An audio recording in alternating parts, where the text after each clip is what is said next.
guys, Jonathan here at Shadow Foam, and this week we have got some very important information for you, and that is all of my top tips in one boiled down video. So if you've been watching the channel for any length of time, you might recognize this. Boom!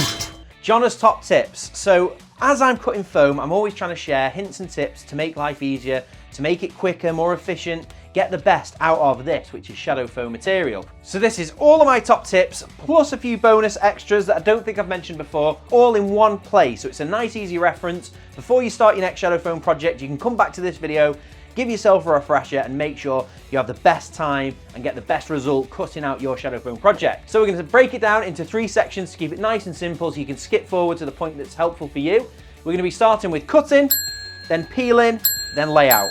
So let's start with the cutting. So first things first, when it comes to cutting Shadow Foam, make sure you use a really sharp knife. Now we include scalpels with all of our cutting kits, and we sell scalpel blades separately. So we have boxes of 100 and we have boxes of 25. So you can get 25 for £7, and the idea of that is to keep it cheap for you guys to switch out the blades as often as you can. The blades don't tend to blunt very often when you're just cutting the foam. The thing that blunts them is when you're cutting around metal objects. Usually it's the metal object itself that dulls the blade, and you'll start feeling it tearing rather than cutting. So as soon as you start feeling the blade tearing, make sure you change it to a new one. Don't try cutting the foam with a kitchen knife like Jimson's stuff, because you won't get as good a result. I think some of the examples we see look like they've been cut with a spoon. Why a spoon, cousin? Make sure you've always got a sharp blade. So if you're using a scalpel, which I would recommend, using a scalpel is the best tool to cut Shadow Foam, and obviously you want a sharp blade on there. So I'm going to show you how to fit a new blade. This is something we get asked quite a lot. We do have a dedicated video on this, which we'll link below. Now in all of our cutting kits, the basic and the pro, we include a pair of forceps. Now there's 2 reasons for this. If you're new to it, you might be wondering, why do we include forceps? Well, forceps are what surgeons and doctors and scalpel manufacturers recommend for installing scalpel blades. Now let me put my anti-cut glove on. That's the first thing. We have the anti-cut gloves in all of our cutting kits also to avoid minor cuts and hand injuries. Right, so first thing is open the scalpel blade and resist the urge to just whip the blade out of the packet. What you want to do is you want to leave it in the packet, and you're kind of peeling it back like this, and then you can just pinch the sharp point of the blade within the packet. And that's what you should end up with. That's kind of like the goal here. And then what you're looking to do is just grab the blade at the back, behind the blade, just at the top like that. And then once you've got them with the forceps should just clamp like that. And then you can pull it out. And then because of the barb on the back of the forceps, it'll just be held in place. Now, if you rotate it round, first thing is you want to make sure you've got the orientation correct. So you should have the number 11 facing you, and you should have that angle should be matched up. You can see there, we've got the 2 diagonals that match up. And then you just want to line up the narrow part of the slot with the top of the scalpel, and then put your finger on the back of the forceps here, and then you just push down, and it should just have a nice positive snap into place. And then you can just literally press on the forceps, twist them away, and that's on. And you've not had to put your fingers anywhere near the sharp blade. And there we go, that is the blade set up to start cutting. Last reminder, always wear the anti-cut gloves. I tend to wear 1 glove on my left hand. All of our cutting kits come with a pair for left-handed and right-handed, but I recommend at a very minimum, the hand that is holding the object, you need a glove on. Typically, I don't wear a glove on the hand that's holding the scalpel because it gives me a little bit more movement in my hand and I can work a little bit faster and a little bit better. But the hand that's holding the items has to have a glove on it because it's so easy to cut yourself. It's so quick with a scalpel. The scalpel is very sharp. Quite an easy way to cut yourself is to kind of leave a scalpel within the middle of a work area, put something on top of it, and then it can fall onto the floor. So make sure you've always got it somewhere in your eye line, you know where it is, and keep tabs on it at all time. The blade is super sharp, and that is the most important tip in this whole video, is cut safely with a glove. Right, now, little show secret. You may notice in the videos we don't tend to change blades, we just kind of crack on through the cutting without showing that. But that's just to make it easier in the edit and without wasting time. But to do this panel behind me, that took 4 blades. So if you're careful with the blade, you're careful where you put it, and you try not to run it up against the edge of metal objects, you should get a lot of cutting out of 1 blade. But there is a tip there. So if you're cutting around delicate items, so, you know, hand tools aren't typically delicate enough to take this consideration. But let's imagine you're cutting around a camera or a lens, or you're cutting around maybe some collectibles. We've done a really cool Zippo case, which we're going to be coming back to later for another tip. But with the Zippo case, all of the Zippos had a really nice painted finish, which we didn't want to damage. So in order to cut around them, we put some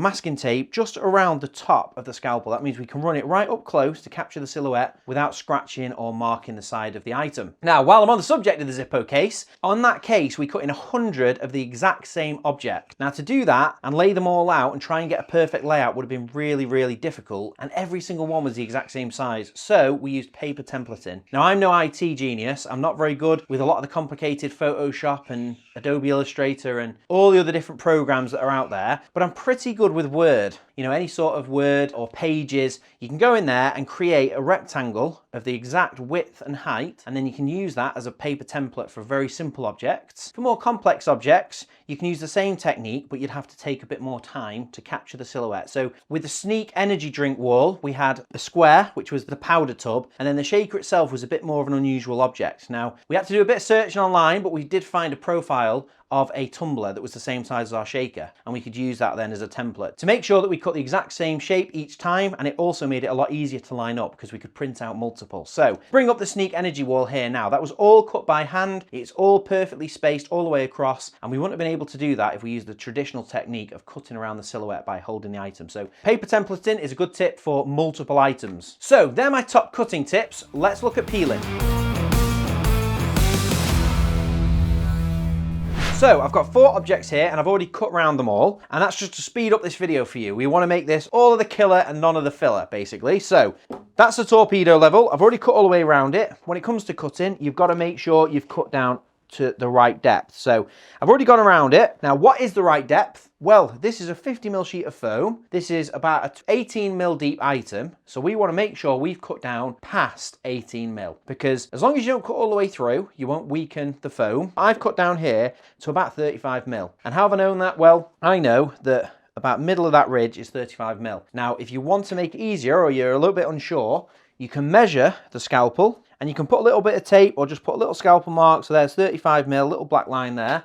Really simple. Little mark there can help make sure you've cut all the way to where you need to. And you want to make sure you've gone all the way around and you've met up on the corners. The corners are the most important part. They're the most likely to tear out and look scruffy. So you want to make sure your cut is all the way around to the right depth, and then you're going to get a better peel. Now, once you've done that, to peel, you want to take your strongest finger. Now, we do have some of our viewers and some of our customers that struggle with this, so we've got a couple of techniques to show you here, but we'll start with the classic, the one that I'm doing. So you take your strongest finger, your index finger, I use, but you know, use whichever one you prefer, and you're starting on an end. So with a torpedo level like this, don't try and start in the middle, start on an end, and you're literally just digging your finger down that cut there. You're just trying to wiggle it down the gap. And what you'll notice is you can feel like the ridges of the layers, and you kind of just want to push your finger in the gap, you know, either below a ridge or above a ridge, and that way you can get a bit of purchase on the foam, and then you're kind of pushing and squeezing the layers apart with your finger. So we do get customers that kind of let us know they were trying to peel it like a banana. I say that all the time. We should get it on a t-shirt. So it does not peel like a banana. If I just grabbed it here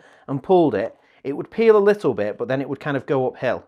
But we want it to peel out flush all the way across. So you force your finger in the gap and you're literally easing it away. And then once we've got a bit of room, I can get another finger under there and you just kind of easing it away. Now, another question we get asked is, well, does it peel on the layers? Or mine doesn't peel on the layers. And shadow foam doesn't peel on the layers. What you actually find is the layers are the strongest part because the layers are hot laminated together. So typically shadow foam will peel between the layers. So there's infinite depth potential. It'll peel as deep or as shallow as you need it to. So you just follow it along, peeling, peeling, peeling, chasing it all the way until there you go. We've come out the other side and I've got about 10, it's not perfectly smooth, but we've got 10mm of foam that's come away. Now with this, we want to go a bit deeper than that because I want this flush in. So same technique, I'll put that there. I'm going to go back, push my finger down a bit further and find the next kind of natural area I can get a bit of purchase on. So I'm pushing my finger underneath and then I can get 2 underneath and I'm just doing the same thing. I'm just following it along. We call it ploughing. So you're ploughing the material out. You're kind of trying to split the layers with your fingers, ploughing along nice and steady. And if you've cut all the way around to the correct depth, when you get to the end, it should just pull away nice and square. Here we go. There we go. So that is the right amount of depth, and it doesn't have to be absolutely perfect. You can see we're pretty close. That level there is now sat just below the surface, but it's perfect. It's fine. I'm happy with that. So that's the traditional technique. If you've not got the strength in your fingers, and we do see that and we do understand that, I'll show you another technique. So I've cut all the way around this pair of Cobra grips. Now at this point, obviously I could go in with my finger and peel it back the same method, but another method is use pliers. So you use pliers much in the same way as you do your finger. You want to press down on the material to expose the side, and you can see there, I'm just pressing down right in the middle, and you can see all the cuts exposing the side, and you just want to dig the long nose plier in to about the same level I was pulling with my finger, so about a centimetre, and then just clamp the foam, and then you just literally like folding it back. And then once it's folded back a little bit, you want to go back and just tease the foam basically all the way along. It's a bit tricky. As soon as you've got a bit of meat, like you can see here, you want to lose the long nose pliers.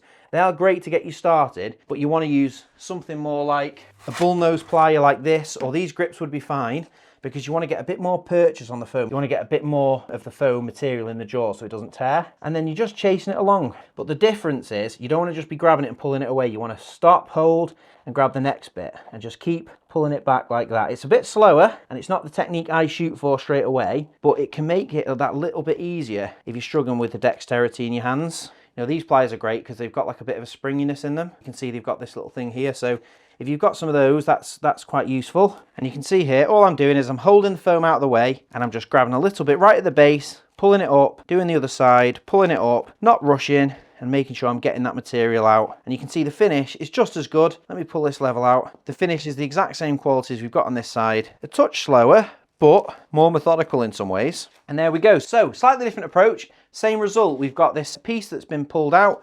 We've got about 8 mils worth of material there. Let's try the pliers in. There we go, that's great. And if you've got a smaller item, or you're struggling to get your finger, like sometimes I'll cut in some really narrow items. You know, in a project the other day, I cut a ruler into a piece of foam, and it's a really small piece of foam. You can use the forceps. These are obviously included in all of our cutting kits, so you're guaranteed to have a pair, and these work perfect for just peeling out small bits of foam. If you're really trying to get down a small little gap, you can just use these and pull the foam up. So they're also a great little hack for peeling out really small bits of foam, really small areas of foam. So another little top tip, use the forceps, not just for the blades, also for like tricky little items when you're trying to peel it out. So that's peeling with pliers, but obviously we've done the knife here.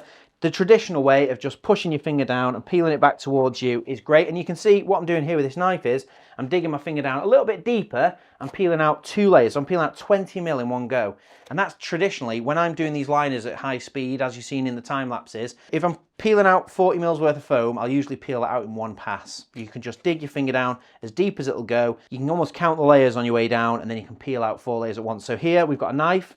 I want it to go about 20 mil into the foam. I'm pushing my finger past the first 2 layers. I'm getting down there and then I'm peeling it back the exact same method. And there you go, in one pass, we've got 20 mil that's ripped out, nice and smooth, and that just speeds up the process. So that makes it a lot quicker and easier too. Now, finally, big item like this is 50 mil and the foam's nearly 50 mil. So we've got a slightly different technique for this. Now, this can also help if you're really struggling with peeling and you're looking for a bit of a hack to remove peeling entirely. This one is cutting all the way through the foam. So it's the exact same technique. You cut around the item, but then you just keep cutting, you keep cutting. Make sure you've got a cutting mat. We sell these on the website, but you can get them from Amazon. They're available in all different sizes and colours. I like a nice big cutting mat on our work surface so I can kind of shift around and it doesn't mark the surface. But you want to make sure you've got a cutting mat, and then you're cutting all the way through the foam, right to the bottom.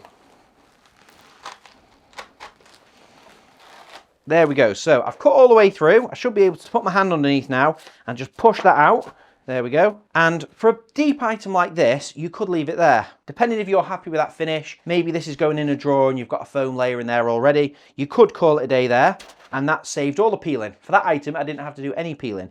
So that might be a useful tip on its own, but let me show you what I do to make this finish match everything else. So the item is in there, but we can put some foam in the bottom, but not very much, maybe 5 mil. So what I do in this instance, I take my piece of material that I've just cut out, put it on my worktop, and if I want 5 mils worth of foam, I need a 5 mil spacer. So let me find something. 4 or 5 mils, something like that, right? So what I've got here is one of our stencil packs. Now, obviously, usually we talk about using these for radiuses on the corner of inserts or cutting finger pulls, but here's another little use for it. So you can lay them on a flat surface, all 3. Put the scalpel on top like this, and then we can use that now. As long as you're putting pressure here and holding it in place, you can now use that to try and to slit basically the base off this, and you just go nice all the way around, nice and simple. Take your time and just slowly work in. And I can push the blade out now. I can see we're getting close. And there we go. We've slit now 5 mil of shadow foam, which is the perfect shape that we need, off the back like that. And we can put that in the bottom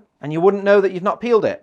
And if you're putting that in a drawer, it's perfectly fine. You don't need to do anything else. You've got the red colour there, you've got the contrast. And let's imagine that this is a much shallower item, this knife for instance, and we cut all the way through. Well, what do? Well, we just take something that's a bit taller. Let's take this scalpel box and let's do the same technique, but on that different height. And this can just help if you're really struggling with the peeling, or you've got some really tricky items, and you're like sometimes if you've got a really large power tool and you've got too much foam to peel and you're feeling like it's too difficult, well, just cut all the way through and then just try this technique, because you can put the foam cutoff back in. It's really quick and simple. It's using no additional tools. No, you don't need to get anything else. You're just using what you've got. And you can see there, we've got a perfectly flat bottom. It's now only 15mm insert. But you can see that that's a technique that can be used for power tools. It can be used for small hand tools. It can be used for really shallow items if you're just struggling with peeling. Or maybe you're just a perfectionist and you look at that and you think that is far more smooth, because that's almost machine cut.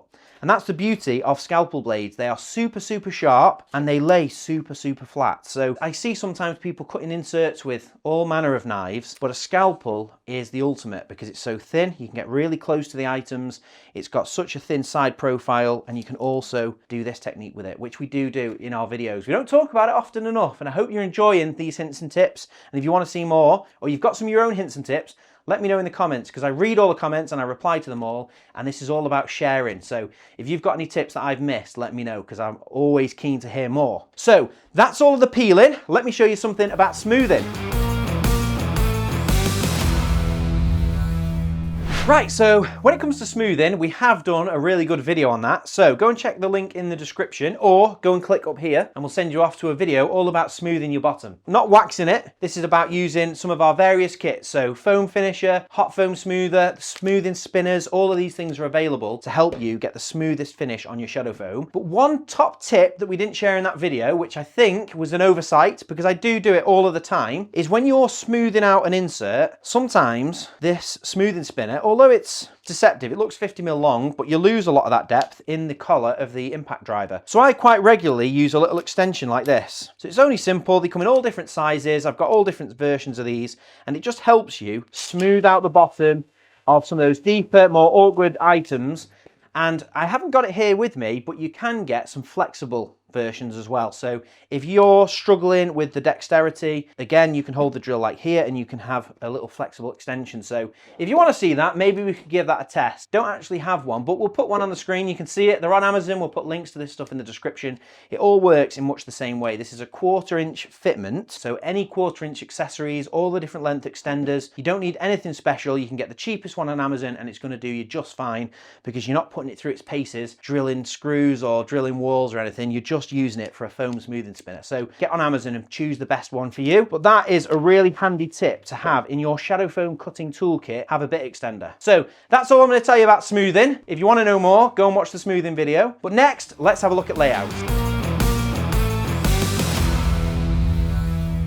So when it comes to layouts, this can be the trickiest part for me. Sometimes I can spend more time doing the layout than I can doing the cutting. And I've been doing shadow foam for 12 years now, cutting videos on YouTube for 7 years. So once I've got a layout, I can just plod through it and I quite enjoy it. It's quite cathartic. But the layouts can sometimes be a bit of a brain teaser because you want it to look perfect. You want everything puzzled in, you want everything grouped together. But I've got a few tips for you to help you get started. Now, when I'm doing items, I've got all the items I was using a minute ago, plus I've grabbed a set of spanners, and if I need anything else, I can grab it out of the wall behind me. If you've not seen that, go and check out the Milwaukee hand tool panel build, or go and check out some of our other videos, because every video I'm cutting foam and there's always a layout segment where I'm using the same tips that I'm going to show you now. So typically I'll start with big items and I'll start at the corners or the edges, because I'm looking for like right angles. Here straight away I look at the item and I look at that right angle there and I think, well, that lines up lovely. And where I'm going quite close to the edge of the foam, it may change, but I'll start with about a 20mm gap, something like that. Now, as I start piecing it all together, that may creep away from the edge or it may creep closer, but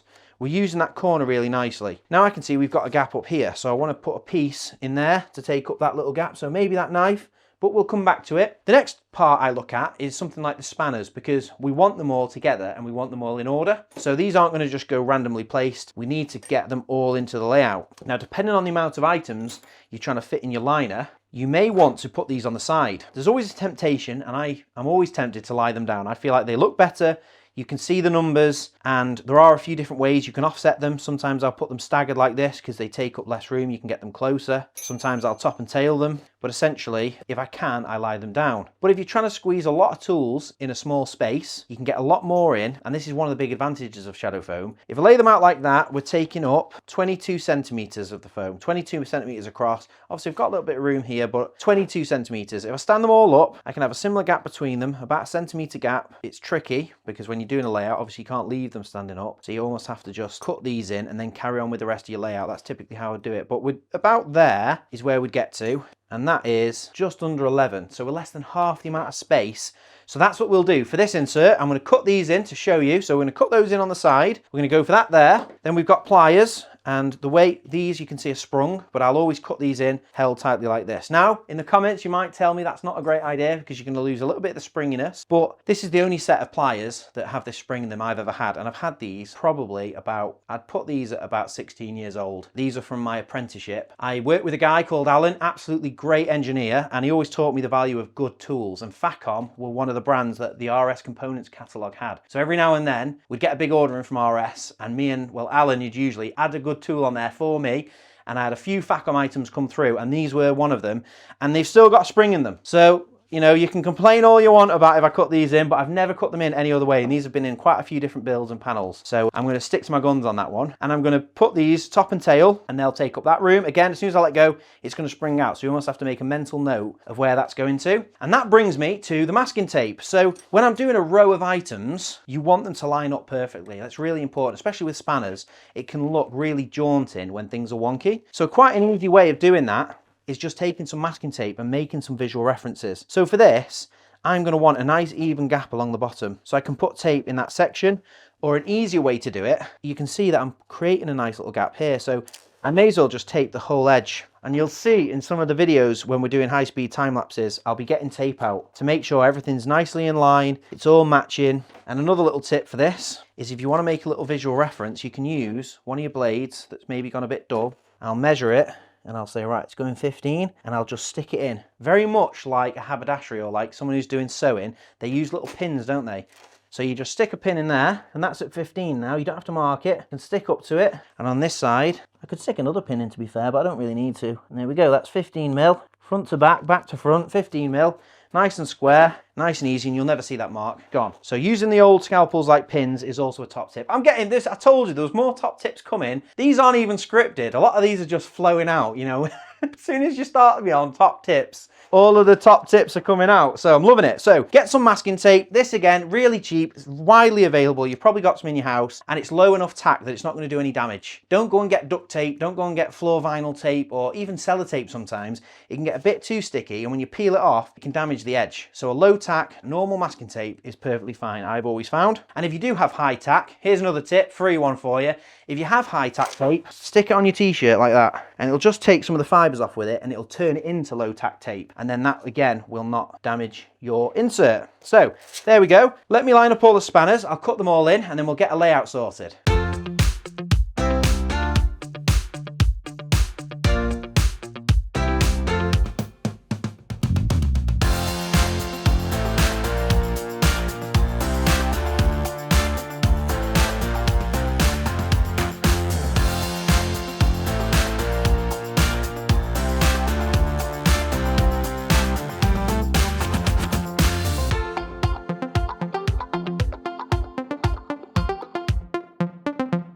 So I've cut all the items in that I'm happy with. We've got the spanners in there, taking up a lot less room. They're taking up 13 centimeters now. It was 22 before, but in reality, when I cut them in, it'd probably spread a little bit more. So I'm really happy with that. And I can still put a finger pull across to get them out nice and easy. I've got the plier set cut in and the torpedo level. And that's typically, if I can't nail down the complete layout in one go, I'll nail down some of the elements that utilize, you know, a good percentage of the area. And now I've got this quite dynamic shape left that I've got this pile of tools left to try and squeeze in. So all I start doing now is looking, and we've got a gap up here, and I'm trying to find an item that's going to fill that. So when I'm looking at these items, there's not really much, because if I put that one in there, I'd have to have it on a bit of a jaunty angle. Actually, it's not too bad, that one. I also like having the logos facing up, but you kind of just got to play around with it. So if I put those two like that, I've got a bit of a small gap here. So what fits in that? The stubby's a bit too wide, the knife's a bit too wide. So realistically, the stubby looked quite good there. So I'd need something smaller in that gap. Maybe the stubbies together looks quite good. And then I've got to try and figure that out. That can't go there, it's too long, so it'd have to go here. It won't go now because it's too long. So just keep playing around. I think that's feels like it should be up here. Kind of, it fills that space, it goes hard up to there, and then we've got this is a bit of an awkward shape. Can have that maybe nesting up against it, something like that. Maybe put this in a row so that kind of flows on with them. And you can see that's what we're looking for. So that natural, that steps in, and it's kind of taking up the negative space of that plier, which is good. And then the adjustable, it'd be nice to have it lying down, but that's another little way of taking up less space. You can, if you put things on the side, obviously we put the spanners on the side, but you can pretty much apply that approach to anything. Anything that's, so this, the natural way it falls is like that, but it wouldn't matter if it was laid like that. It takes up a little bit less room. Same with a knife, we've got a really deep insert here, so we can really think a bit laterally with the layout. We don't have to just be thinking about it all in 2D shapes, but we could stand that one up, and then that's in the same row as the spanners. Get that there, feeling like the knife would be better there. Kind of flows down a bit and takes up that negative space across the top of the spanners. That's quite cool. And what have we got left? We've got this left, and we've got, I want to put this bit set in. I think maybe just do a bit of a switcheroo there, because we've got a lot of negative space around these. By top and tailing these screwdrivers, kind of utilising the space a bit better. Maybe that can go there. Feels like it all falling into place now. I have to spread it out a little bit, but we're not far off there. Something like that. Yeah, I'm pretty happy with that. So there we go. Oh no, and then we've got this and a pen. Now I put these in because this is another part of the layout. When you're doing a layout and you've got like a 50mm or a 70mm line like we've got here, don't forget you've got space under the item. So anything that's a large flat item, you've got another layer there, and as long as it's not an item you want to be visible all the time, or it's something, so this is perfect because it's an accessory. It's not something you're going to be maybe looking for straight away. It can be cut. Basically, you've got another area of foam under there, and that's another flat area. We can lay that there, cut round it, peel it back, and we can have a double depth. Something like a pen, because it's so small, it can go pretty much under any item. There's loads of room, even under there. Look, underneath the plier it would fit, underneath there it would fit, underneath the adjustable, underneath this. I think the most logical place is underneath the pry bar, but utilising the depth is a big tip when you're doing the layouts. For Colin Furs, we put his heat gun in the wall, and we put all the little heat gun adapters behind it because you want them with the heat gun. You're never going to need them on their own. You're only ever going to need them when you're using the heat gun. So it makes sense to have them behind, not spoiling the effect, keeping them hidden. Colin loved it. I think that was one of Colin's favourite bits. Yeah, but no, yeah. I'm really pleased with that. Absolutely brilliant. I'm pretty happy with that layout. When you've got a layout you're happy with, take a photograph. With this one, I could probably remember it, but it's very tricky. After you've spent a long time getting a layout, take a photo. It's so much easier to then move everything out of the way. And you can then go piece by piece through the layout without loads of things around. So let me cut all of these in. And then last thing is finger pulls.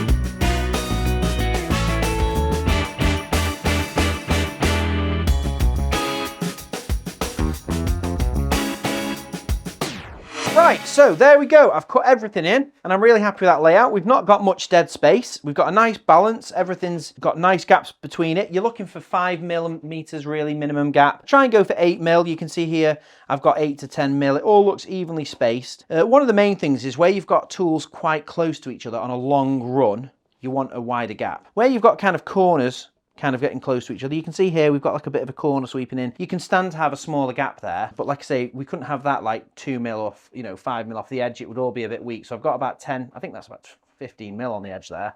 But that's the layout all done. The only thing we're missing now is some finger pulls and accessibility stuff to make it easier.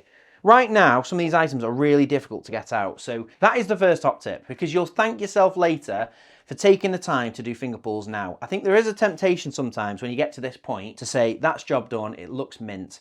But it is quite difficult to work with if you don't add finger pulls. Some of these items are quite tricky to get out, particularly, when they're really all the way in there. It looks fantastic, but you need finger pulls. So make sure you take the time to do that. And it is really, really simple. And you only need a couple of items. So when it comes to finger pulls, you don't need much. The same scalpel we've used all along, and then I always have a standard steel ruler, 25mm wide. We have them on the website, but you can get them anywhere. One of our stencil sets, which you can't get anywhere, you can only get that from us because we made this, or I did, and it helps you with radius in corners and circles, and it's a tenner. So one of those is also a great thing to add to your toolkit. Now in there, you've got 3 templates. One of them is radius guide.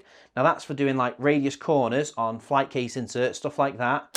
And then the other 2 are all circles from 10mm all the way up to 50mm in increments of 1mm all the way up to 34, and then it goes up to like 4mm increments. We just want this one. Now this is the one I always use for individual items. So you can see this knife here, it's not really linked to any of the others. And for a finger pull for that, we're just gonna add a semicircle. So I'm gonna go for a 34mm circle, and I'm just gonna cut a quick 34mm half moon there, like that. Move the stencil out the way, go back again, cut down to the same depth as this. Now you can just put your finger in there and pull it out, but a really little simple tip is to get the smoothing spinner, push it down to the same as the existing item, and then just spin that up.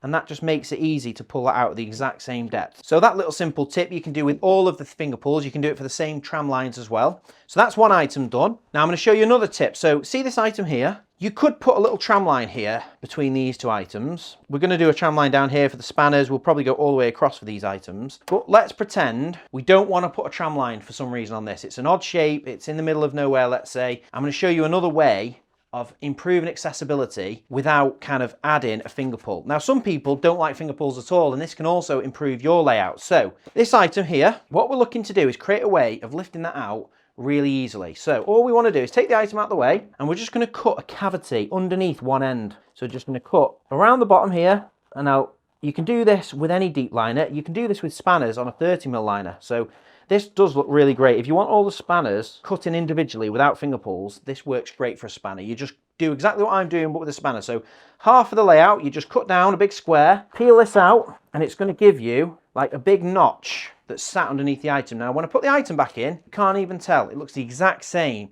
But if I push down on that end, it pops up. And that's a nice, easy way of adding a finger pull or an accessibility kind of tweak to your layout without affecting the front light look. So you can do that to full sets of spanners. You could do it with a pry bar. We could do it with anything on here, and it's the same technique. So that's the item sorted. Let's do a tram line all the way across the bottom now, and then that'll sort that whole row out. So for the tram line, all you want to do is take all the items out. Let's put them all over here. I'll put the spanners up here, and you can see how tricky it is getting these items out without finger pulls. You've really got to kind of work to get them all out. Oh, we haven't cut those in. So for a hidden item, we've just got to a little thing I forgot. So lie it on the foam as if it was a fresh piece of foam, cut around it, take it out of the way, go back again, make sure you've cut down to the right depth. This is only literally about 8mm deep, really shallow item, and then we can just go and peel another layer back, and there we go. That's that now cut in there, and it's hidden. If we put the torpedo level back in, you wouldn't even know it was there, but it's got a nice little home. So for the tram line, we need a long straight edge, and for that I use a 1m aluminium ruler. Now these are sold as builder's rulers usually, but we have our own shadow foam version, and it's just perfect for this kind of job because it's an aluminium extrusion, it's thicker, it's not wobbly, and it's got a handle on it so you can get your hand out of the way. Now I usually try and use the actual track itself as a way of squaring up because it doesn't really matter where this goes. We could have our tram line in the middle, anywhere pretty much. It could be in the middle of the items, lower down. I usually go for somewhere that just looks nice and kind of feels right. So here we've kind of got a circle coming around here, which would look quite nice. But if I cut there, you might still struggle to get your finger down the side of the torpedo. So that might not help. So it might be better to go in the middle here. Probably about there would be good. We don't get too close to the top of these. So once I've got that position, I can set my straight edge. Make sure it's square. 12mm off the bottom there. 12mm off the bottom there. Once I'm happy, I just use my track is going to be the ruler's width. So from this point on, there's no measuring required. All I have to do is hold this in position, cut all the way across. Simple as that. Now don't move the ruler and go again. Then you get a nice perfect cut. Now don't move the ruler still. Now you put the straight edge and match it up to the ruler so you can see it pushes up nice and square, and we just cut again. That gives us a perfect 25mm tram line, and really, really easy. Nice and square. And just as another little idea, sometimes I'll put track lines on an angle. Sometimes that can just make it easy. You don't have to line it up with anything. You just go in, same ruler, just maybe it's going an angle across the spanners, and then you just cut across both sides. But for this one, we've gone square all the way across. Now we've cut down both sides, we want to go back and cut down to the depth of the items. And you want to go nice and steady and do this on every single one. And then when you get to an area where we've got multiple in a row, you can kind of just pull the scalpel across. So here, start getting a bit faster with it because they're all the same depth pretty much. And again for this, let's go back with a spinner.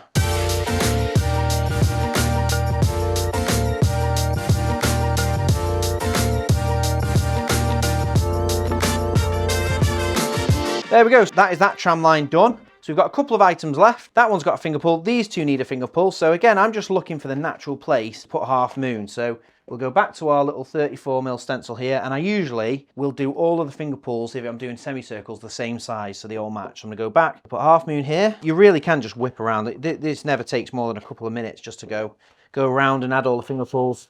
And it's absolutely worth doing. It makes life so much easier later down the road when you're actually using this on a daily basis. Here you go, we've got another little challenge here now. So this stubby screwdriver, well, there's kind of a natural spot there, look, we can see. You can just get a nice half moon 34mm there. That's not encroaching on any of the other tools, so that's another one solved. And we just work it item by item. I can't get the spinner in there, so I'll just peel that out. And there we go. That is the layout, 100% complete with all of the finger pulls, all the accessibility. We've got tram lines, we've got the half moons, and then we've got the nifty little pop-up. So what was your favourite? Which finger pulls would you go for in your build, or would you mix all three up? Or maybe you don't like finger pulls at all. Let me know in the comments. Hopefully you've enjoyed all of these tips. Now I'm sure there's other things, there's other tricks and tips out there which I don't know about and I want to hear them. So let me know in the comments if you have been cutting shadow foam and you found some other little nifty hacks that will make life easier. Please help us out and click that subscribe button. We're so close to 100k subscribers on this channel, so it's an exciting time for us. So it helps if you click subscribe, like the video, and drop us a comment if you're going to use any of these tips with your next shadow foam build, or if you've got some tips of your own that you can share with me. I'd love to hear them. So thanks very much, and we'll see you in the next one. Thanks for watching. If you liked that video, why not check out some of our others? We've got new videos coming out every week. And Colin Furs, what's the quickest way for people to see these videos? Subscribe.